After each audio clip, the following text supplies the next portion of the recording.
ಅದೇ ರೀತಿ ನೋಡಿ ಬುಧನೂ ಕೂಡ ಅಲ್ಲೇ ಇರೋದ್ರಿಂದ, ಯಾಕಂದರೆ ಬುಧ ಬಂದು 3 ಅವನು 6ನೇ ಮನೆಯವನು. ಹೌದು, ತುಂಬ ಕೋಪ, ತಾಪ, ಜಗಳ ಸಣ್ಣ ವಿಷಯನೂ ಜಗಳ, ಫ್ರೆಂಡ್ಸ್ ಮಧ್ಯೆ, ಅಕ್ಕ ತಂಗಿರ ಮಧ್ಯೆ ಜಗಳವನ್ನು ತಂದಿಕ್ತಾನೆ.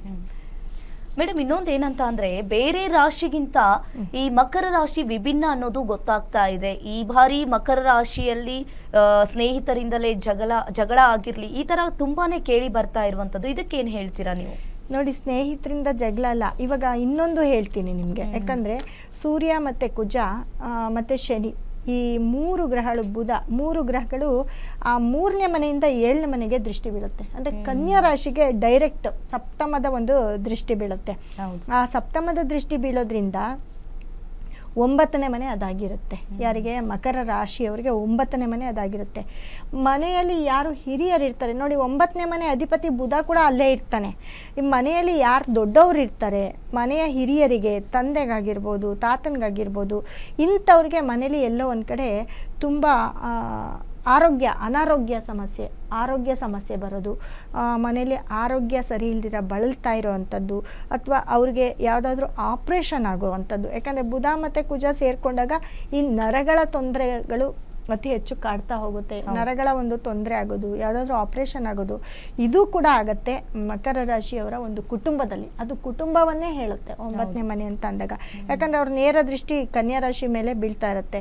ಕನ್ಯಾ ರಾಶಿ ಅಧಿಪತಿ ಬುಧನೇ ಆಗಿರೋದ್ರಿಂದ, ಬುಧ ಕುಜ ಒಟ್ಟಿಗೆ ಸೇರ್ಕೊಂಡಿರೋದ್ರಿಂದ ಮಕರ ರಾಶಿಯವರ ಮನೆಯಲ್ಲಿ ತಮ್ಮನಿಗೋ, ತಂಗಿಗೋ, ಫ್ರೆಂಡ್ಸ್ಗೋ, ತುಂಬ ಬೇಕಾಗಿರೋರಿಗೋ, ಯಾರಿಗಾದ್ರೂ ಸ್ಟ್ರೋಕು, ಫಿಟ್ಸು, ಅಥವಾ ಏನಾದರೂ ನರಗಳ ಒಂದು ಆಪ್ರೇಷನ್ ಆಗೋದು, ಇದೆಲ್ಲವೂ ಮನಸ್ಸಿಗೆ ನೋವುಂಟು ಮಾಡುವಂಥ ಕೆಲಸ ಕಾರ್ಯಗಳೇ ಜಾಸ್ತಿ ಆಗ್ತಾ ಹೋಗುತ್ತೆ. ಹಾಗಾಗಿ ಮಕರ ರಾಶಿಯವರಿಗೆ ಟೈಮ್ ಚೆನ್ನಾಗಿಲ್ಲ. ಆಮೇಲೆ ದುಡ್ಡು ಅಷ್ಟೇ, ದುಡ್ಡನ್ನು ಕಳ್ಕೊಳ್ಳೋವಂಥ ಚಾನ್ಸಸ್ಸು ಅತಿ ಹೆಚ್ಚಿರುತ್ತೆ ಮಕರ ರಾಶಿಯವ್ರಿಗೆ. ಸೊ ಇದಕ್ಕೆಲ್ಲದಕ್ಕೂ ಪರಿಹಾರ ಮಾಡಿಕೊಳ್ಳೇಬೇಕು ಮಕರ ರಾಶಿಯವರು. ಯಾಕಂದರೆ ಟೈಮ್ ಚೆನ್ನಾಗಿಲ್ಲ ಅಂದಾಗ ನಾವು ಎಷ್ಟೋ ದಿವಸದಿಂದ ಏನೋ ಒಂದು ಅಚೀವ್ ಮಾಡ್ಕೊಂಡು ಬಂದಿರ್ತೀವಿ, ಎಷ್ಟೋ ನಾವು ಸಂಪಾದನೆ ಮಾಡ್ಕೊಂಡು ಬಂದಿರ್ತೀವಿ.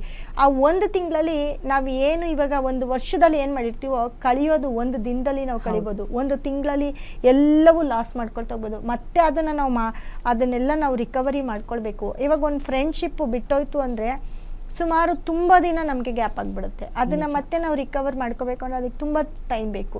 ನಮ್ಮನ್ನು ನಾವು ಪ್ರೂವ್ ಮಾಡ್ಕೋಬೇಕು. ಇಲ್ಲ ನಾವೇನೋ ಒಂದು ಅಂದ್ಬಿಟ್ಟಿರ್ತೀವಿ. ಯಾಕಂದರೆ ಕೋಪ ತಾಪ ಜಾಸ್ತಿ ಆಗುತ್ತೆ. ಸೂರ್ಯ ಮತ್ತು ಕುಜ 3ನೇ ಮನೇಲಿದ್ದಾಗ ಒಂಥರ ಮನೆಗೆ ಹೋಗಿದ ತಕ್ಷಣ ಸಿಟ್ಟು ಬರೋದು, ಯಾರ ಮೇಲಂದರೆ ಅವ್ರ ಮೇಲೆ ಕೂಗಾಡ್ಬಿಡೋದು ಮಕರ ರಾಶಿಯವರು.